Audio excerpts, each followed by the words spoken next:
Collins, proceed. Thank you, Your Honor. So, Ms. Rogers, you work at the Gibson's General Store, correct? Yes, madam. I've been there for 20 years. Oh, 20 years. On the night of September 10th, the defendant, Andrew, entered your store. Can you recall what he purchased? He bought whiskey. I remember that. Whiskey and gloves.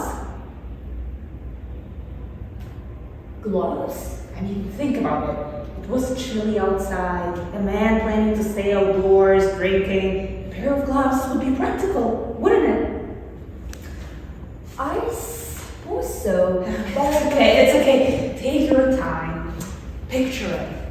He walks into your store. It's cold outside. He takes the whiskey. He comes up to the counter, puts the whiskey on the counter, and sees gloves. And he picks them up. Yes. That could have happened. Oh my god, I can't believe this is happening. It's just how to see it worse.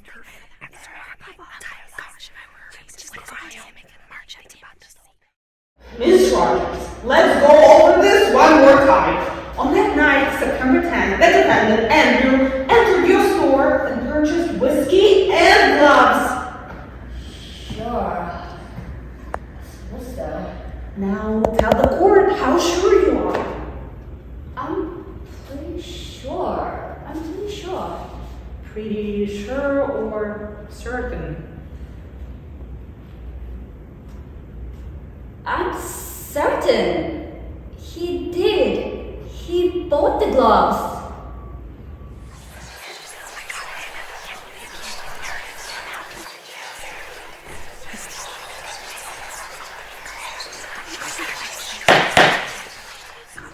Mr. Dufresne, please rise.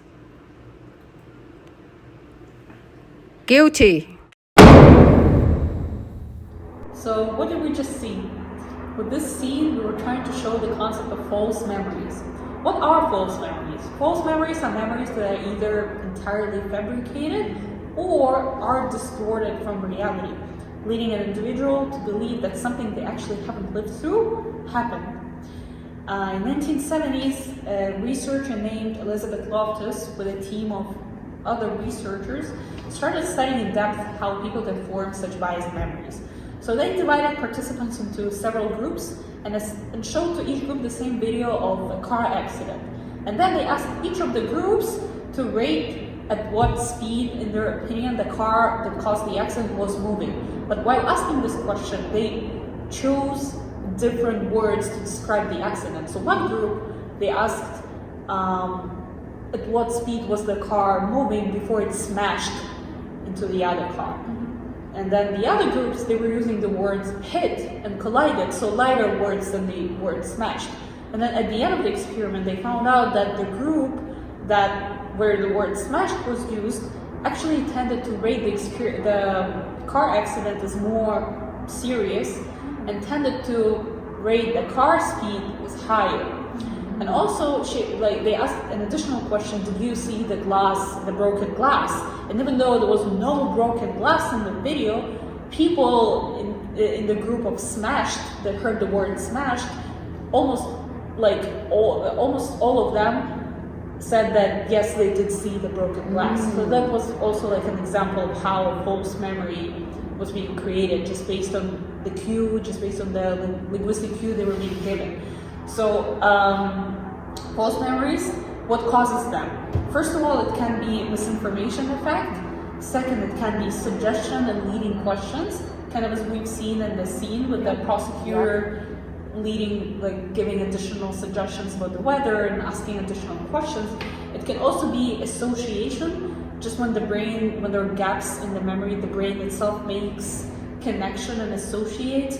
Or, for example, if you're given a list of words and then you're being asked to remember those words, for example, you're given such words as pillow, blanket, night, dark, you're very likely to then remember word sleep, even though it wasn't initially there. Another factor that can cause false memories is emotional and stressful events. So people living through stressful events tend to have false memories more. And then also it can be imagination infliction, source confusion, social pressure, and all the other things.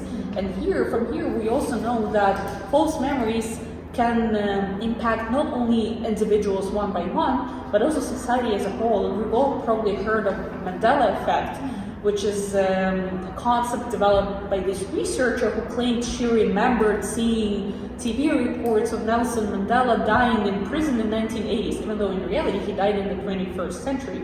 And then he reported that many people around her claimed to remember the same thing, claimed to remember seeing him die in prison in 1980s. This is how the concept of Mandela effect emerged, and it stands for the false memories that affect society, like a big group of people as a whole, especially in regards to a historical event or something that happened in society. Interesting. What about the article that we've read? Yeah, about our article. So let's discuss the article named The Fallibility of Memory in Jurisdiction Process by Howe and Knott in 2015. This paper we learned examined how memory errors affect the legal system that leads to false testimony and wrongful conviction, like I was saying. The paper's main point was three. Memory is not perfect recording.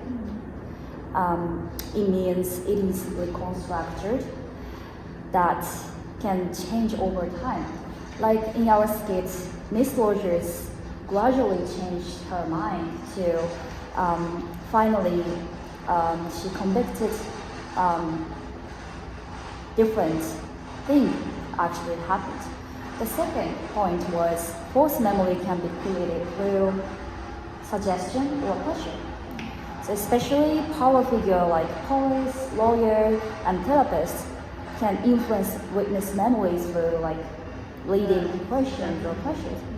Like, prosecutor Collins in our skits strongly suggested or pushed to me, Miss Rogers. And finally, like, I changed my mind. So, especially when, like, person are like emotionally disturbed or emotionally Ties to the point that I mentioned about stressful emotional situations. Exhausted, that's like influenced so much. Yes. And third point was false memory or serious, like how false memory have serious legal consequences. Yes. So in the end of the skit, the innocent person had to go to jail for no reasons and for like crimes he didn't commit. Yes. So recently, the paper argues that eyewitnesses doesn't have much reliability.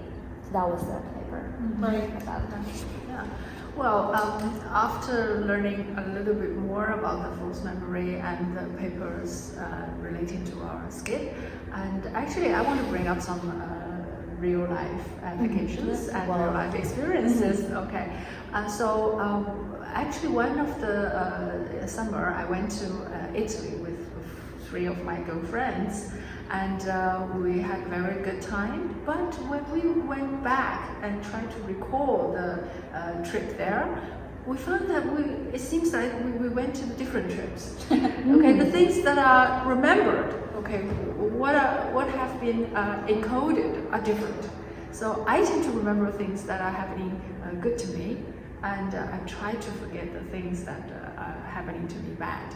For example, they told me that I fell off on the stairs in front of the San Marcos Cathedral. I try to, it must be happening there, but I try to forget that. So I didn't remember. Falling on the stairs. Yeah, so that's weird. And the other thing is, I tried to help one of my girlfriend to find her luggage after being stolen. and she claimed that she did that finding. Well, there's also some false memory in between, right? Probably, I think, because we're actually doing this together. But I'm pretty sure I am the one to find that luggage. But she's also very close to me, and she's also part of the process. Then she said she find it. So this is also part of the false memory that me and her is doing the encoding and retrieval very differently. And it also relates to the stressful events, the emotional events, because she was stressed in that situation, she must have had false memories related to the event.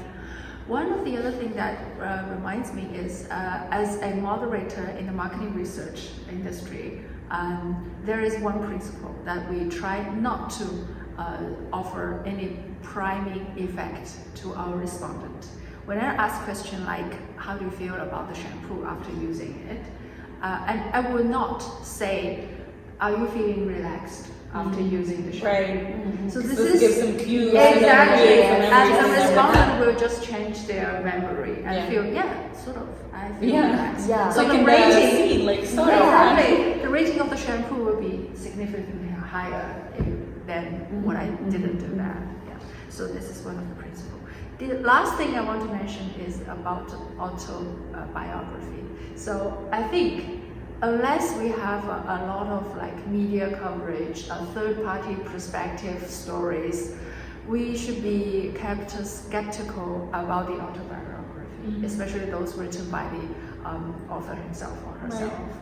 It's because those like interesting or great stories have been told many times. So there are multiple process of encoding, retrieval, and minor changes of the false memory will happen during the process. So after so many times, it has to be a different story from the very beginning. So we have to be careful about that. Right. So these are the stories that I want to share. Yeah, thank you so much. I think it's a good point for all of us to remember that we have to be aware that such concept exists, and thus, if something happened to us or something happened to like somebody else, we always have to analyze the story in detail to make sure we don't fall into false memories that much.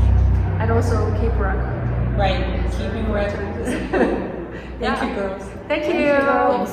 Bye-bye. Madam, this is the purchase log. It lists everything sold that night. Purchase log lists everything sold that night. September 10th. Let's see. Whiskey. Notebook.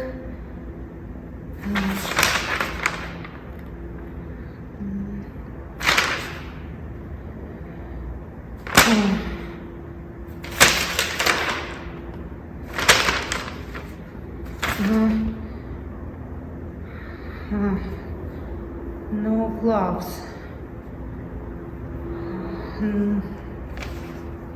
No gloves? No gloves.